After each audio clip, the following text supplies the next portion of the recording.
नमस्कार, times of Swaraj में आप सबों का स्वागत है और मैं हूं संतोष सिंह।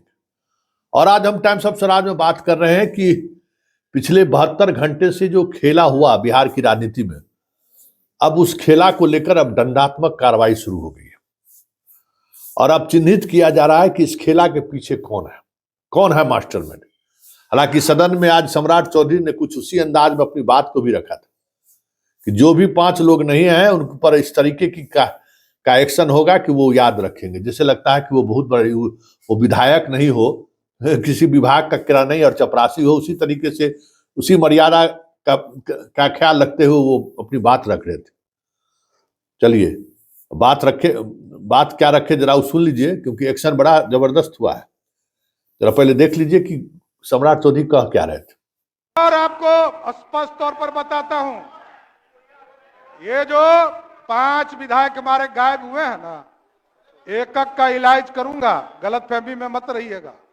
और तो सुन लिए एक्शन क्या हुआ ये भी समझ लीजिए। डॉक्टर संजीव जो परबत्ता के विधायक हैं जदयू के, जो कभी सम्राट चौधरी को चुनाव में बुरी तरह से हरा चुके हैं। सम्राट चौधरी और उनके बीच 36 का आंकड़ा रहा है। स्वाभाविक तौर पे आज नो कॉन्फिडेंस मोशन में डॉक्टर संजीव को लेकर जो चीजें चल रही थी उसकी वजह कहीं न कहीं सम्राट चौधरी भी थे।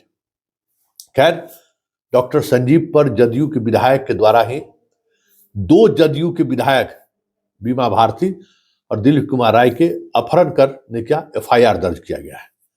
और एफआईआर दर्ज करने का मतलब समझ सकते हैं कि सत्तारूढ़ दल के विधायक ही अपने विधायक को लेकर एफआईआर दर्ज किया, जबकि बीमा भारती ने कही कि हम खुद आ रहे थे, हमें तो मोकामा में पुलिस डिटेन कर लिया लगभग 2 घंटे तक। संजीव सिंह के साथ भी वही कुछ हुआ था, डिटेन कर लिया गया था उनको भी नवादा में, जिसकी खबर आई थी लगातार कि पता नहीं क्यों हमें 2.5 घंटे से पुलिस रोक रखी है। फिर उनको पुलिस की अभिरक्षा में ही विधानसभा भेजा गया, जहां वो विधानसभा के कार्रवाई में शामिल हुए। सरकार के पक्ष में उन्होंने वोट भी किया, नीतीश के पक्ष में।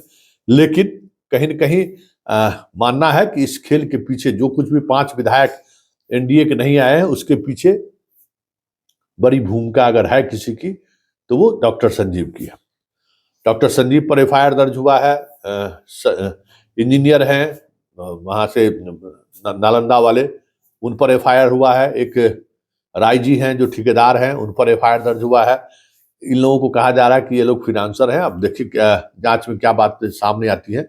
लेकिन इस बीच मिश्री लाल यादव के बेटे पर एफआईआर दर्ज हो गया है, जो वो भी बीजेपी की तरफ से एब्सेंट थे। तो कई ऐसी चीजें खबर आनी शुरू हो गई है कि जो लोग भी इस खेल में शामिल थे, कह रहे हैं कि बड़े डील हुआ है, उस पर कार्रवाई करने की प्रक्रिया शुरू हो गई है।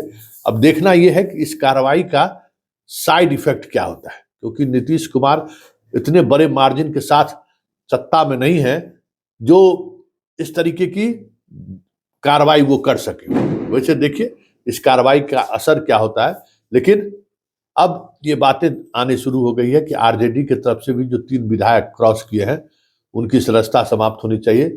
उस तरफ से भी 5 विधायक जो नहीं आए हैं उनकी सदस्यता कैसे समाप्त हो, अब इसको लेकर चर्चा शुरू हो गई। पहले तो कल अब नंदकिशोर यादव बनेंगे विधानसभा अध्यक्ष, तो फिर ये बाकी प्रक्रियाएं भी चलेंगी। लेकिन इतना कहा जा सकता है कि जो सदन में सम्राट चौधरी ने कहा उस पर एक्शन होना शुरू हो गया है।